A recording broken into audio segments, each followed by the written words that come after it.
السلام علیکم ورحمۃ اللہ وبرکاتہ۔ ریڈیو قطر آپ سے مخاطب ہے۔ سیف الرحمان سے آج کا دوسرا نشریہ سماعت فرمائیے۔ ابتدا میں پیش خدمت ہے اہم خبروں کا خلاصہ۔ صاحب سمو امیر نے فرانس کے صدر کے ساتھ ٹیلی فون پر دو طرفہ تعلقات پر بات چیت کی ہے اور یوگنڈا کے صدر کو دوسری مرتبہ صدر منتخب ہونے کی مبارکباد دی ہے۔ نائب امیر اور وزیر اعظم و وزیر داخلہ سے ٹوٹال کمپنی کے بورڈ آف ڈائریکٹرز کے سربراہ اور چیف ایگزیکٹو نے باہمی تعاون کے شعبوں میں اضافے کے وسائل پر بات چیت کی ہے۔ شام میں امن کی بحالی کے لیے جنیوا میں مذاکرات دوبارہ شروع کرانے کی کوشش کی جا رہی ہے، اور واشنگٹن میں ٹرمپ کے مواخذے کی تیاریاں جاری ہیں۔ یہ تھا اہم خبروں کا خلاصہ، اور اب پیش خدمت ہے ریڈیو قطر سے آج کا دوسرا مفصل نشریہ۔ بسم اللہ الرحمن الرحیم۔ صاحب سمو امیر شیخ تمیم بن حمد آل ثانی نے دوست ملک جمہوریہ فرانس کے صدر کی جانب سے ایک ٹیلی فون کال وصول کی۔ اس رابطے میں فرانسیسی صدر نے صاحب سمو امیر کو خلیجی مصالحت اور خلیج کی کونسل برائے تعاون کی 41ویں سربراہ کانفرنس کے مثبت نتائج کی مبارکباد دی۔ اس کے علاوہ اس رابطے میں دونوں دوست ملکوں کے باہمی تعلقات، انہیں فروغ دینے کے وسائل اور موجودہ علاقائی و بین الاقوامی حالات پر بھی بات چیت کی گئی۔ تو قطر اور فرانس کے درمیان تاریخی پارٹنرشپ، فروغ یافتہ تعلقات اور ہم آہنگی برقرار ہے۔ صاحب سمو امیر شیخ تمیم بن حمد آل ثانی نے جمہوریہ یوگنڈا کے صدر کاجوٹا موسیفینی کے نام انہیں دوبارہ صدر بنائے جانے کی مناسبت سے مبارکباد کا برقی پیغام ارسال کیا ہے۔ اسی طرح نائب امیر شیخ عبداللہ بن حمد آل ثانی نے بھی جمہوریہ یوگنڈا کے صدر یوری کاجوٹا موسیفینی کے نام مبارکباد کا برقی پیغام ارسال کیا ہے۔ نائب امیر شیخ عبداللہ بن حمد آل ثانی سے ٹوٹال کمپنی کے بورڈ آف ڈائریکٹرز کے سربراہ اور چیف ایگزیکٹو جناب پیٹرک بویانے نے ملاقات کی ہے، جس میں قطر اور ٹوٹال کمپنی کے درمیان تعلقات و تعاون اور اسے فروغ دینے کے وسائل کا جائزہ لیا گیا ہے۔ اسی طرح وزیر اعظم و وزیر داخلہ شیخ خالد بن خلیفہ بن عبدالعزیز آل ثانی سے بھی ٹوٹال کمپنی کے بورڈ آف ڈائریکٹرز کے سربراہ اور چیف ایگزیکٹو نے ملاقات کی ہے، جس میں قطر اور اس کمپنی کے درمیان قائم تعلقات و تعاون اور اس تعاون کو مزید فروغ دینے کے وسائل کا جائزہ لیا گیا ہے۔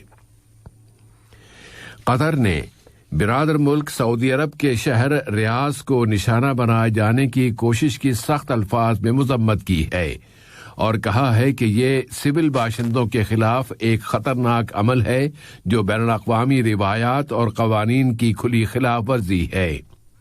یہاں کی وزارت خارجہ نے اپنے ایک بیان میں قطر کے اس مستقل موقف کو دہرایا ہے کہ وہ تشدد، مجرمانہ کارروائیوں اور تخریب کاری کو مسترد کرتا ہے، خواہ اس کی وجوہات و اسباب کچھ بھی کیوں نہ ہوں۔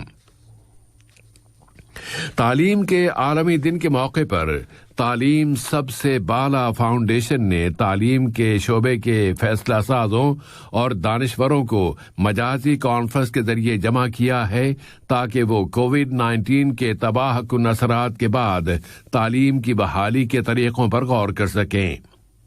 معاون وزیر خارجہ اور وزارت خارجہ کی سرکاری ترجمان محترمہ لولوا بنت راشد الخاطر نے کہا ہے کہ سن 2020 ایک غیر معمولی سال تھا۔ انہوں نے زور دے کر کہا ہے کہ اس وبا کی وجہ سے دنیا بھر میں اسکولوں کے بند ہونے کی وجہ سے 90% طلبہ متاثر ہوئے ہیں۔ انہوں نے عالمی سطح پر تمام طلباء کے روشن مستقبل کے لیے کام کرنے کی اہمیت پر زور دیا ہے۔ ملک میں کورونا وائرس سے شفا پانے والوں کی تعداد بڑھتے بڑھتے اب 144,981 ہو گئی ہے، کہ وزارت صحت کے تازہ ترین اعلامیے میں بتایا گیا ہے کہ مزید 123 مریض اب صحت یاب ہو گئے ہیں اور اعلان کے مطابق مزید 277 افراد اس وائرس سے متاثر ہوئے ہیں۔ تو یہ اعداد و شمار بتا رہے ہیں کہ قطر میں اس وبا کا مقابلہ کرنے اور اس کے پھیلاؤ کی روک تھام میں قطر مسلسل کامیابیاں حاصل کر رہا ہے۔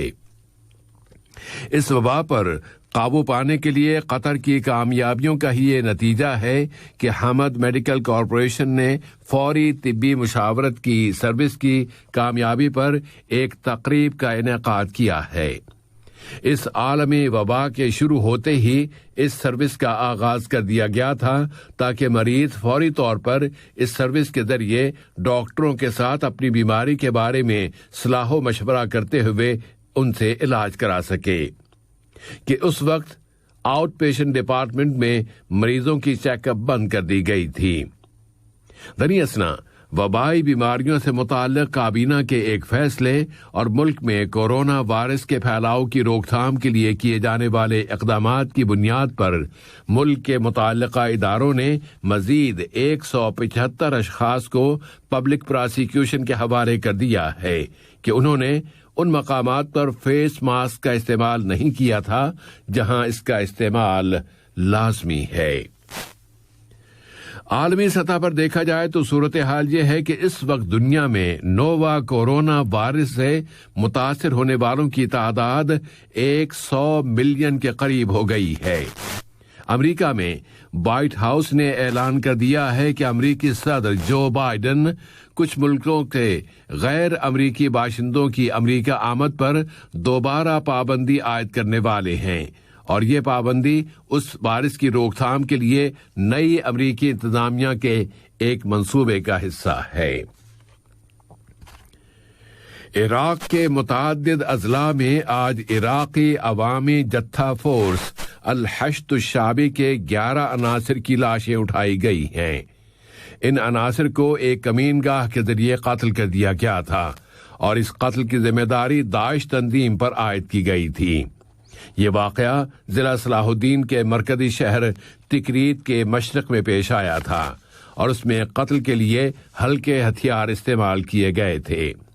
جوائنٹ آپریشنل کمانڈ کے ترجمان میجر جنرل تحسین الخفاجی نے اس واقعے پر اپنی فورسز کا نقطۂ نظر پیش کیا ہے۔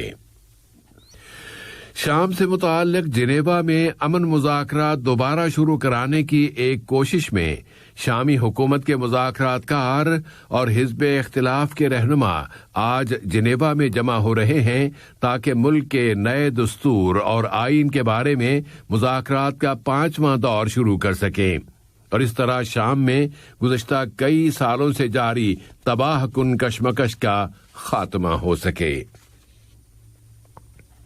سوڈان اور ایتھیوپیا کے درمیان تعلقات میں پائی جانے والی کشیدگی میں ایک نیا اضافہ ہو گیا ہے اور الخرطوم نے اعلان کیا ہے کہ ادیس ابابا کی فوجوں نے ابو طیور نامی علاقے میں اس کی مشرقی سرحدوں پر اس کے ٹھکانوں کو نشانہ بنایا ہے۔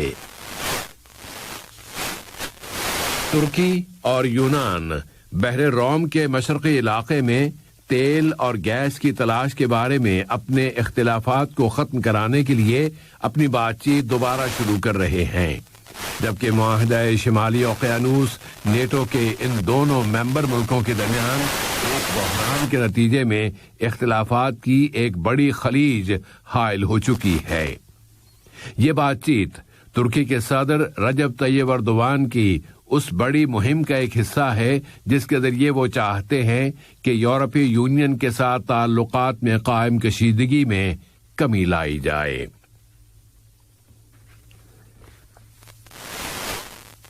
الزام نامہ۔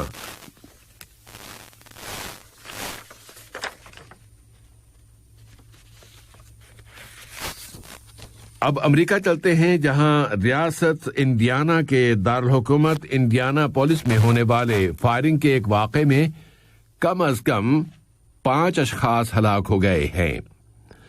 دوسری جانب سابق صدر ڈونلڈ ٹرمپ کی امپیچمنٹ یعنی مواخذے کے لیے سیاسی اور سیکیورٹی کے شعبے میں تیاریاں جاری ہیں. ان پر کانگریس کی عمارت پر چڑھائی کے واقعے میں ملوث ہونے کا الزام ہے.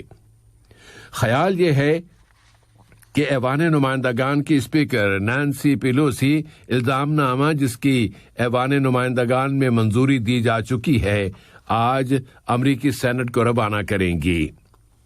سینٹ میں اکثریتی پارٹی ڈیموکریٹک پارٹی کے رہنما چیک شومر نے کہا ہے کہ ٹرمپ کا مواخذہ منصفانہ اور تیز رفتار ہوگا.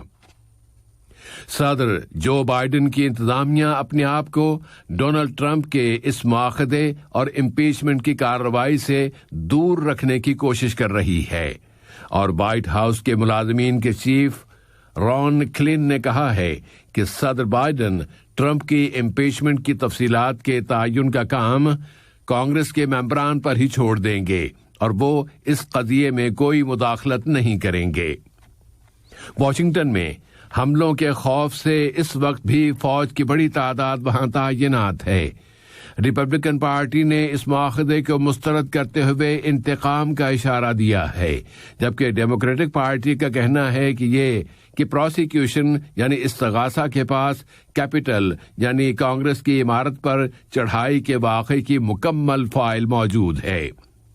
اب ان دنوں امریکی آئین کی 14ویں ترمیم کی باتیں ہو رہی ہیں جس کے ذریعے ٹرمپ کو دوبارہ صدارت میں آنے سے روکا جا سکتا ہے.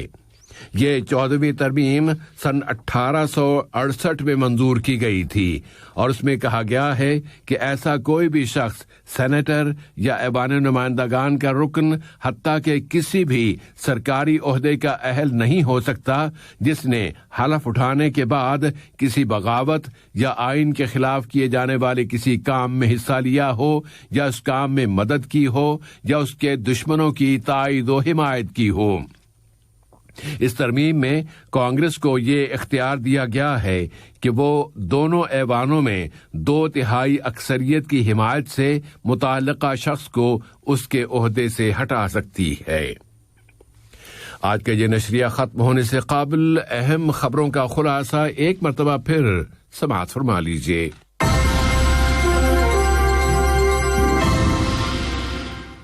صاحب سمو امیر نے فرانس کے صدر کے ساتھ ٹیلی فون پر 2 طرفہ تعلقات پر بات چیت کی ہے اور یوگنڈا کے صدر کو دوسری مرتبہ صدر منتخب ہونے کی مبارکباد دی ہے.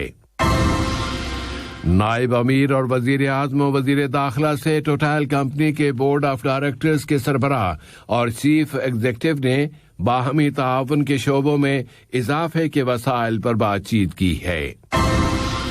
شام میں امن کی بحالی کے لیے جنیوا میں مذاکرات دوبارہ شروع کرانے کی کوشش کی جا رہی ہے اور واشنگٹن میں ٹرمپ کے مواخذے کی تیاریاں جاری ہیں. ریڈیو قطر سے آج کا دوسرا نشریہ اپنے اختتام کو پہنچا. اگلا نشریہ کل صبح 9 بجے پیش کیا جائے گا انشاءاللہ.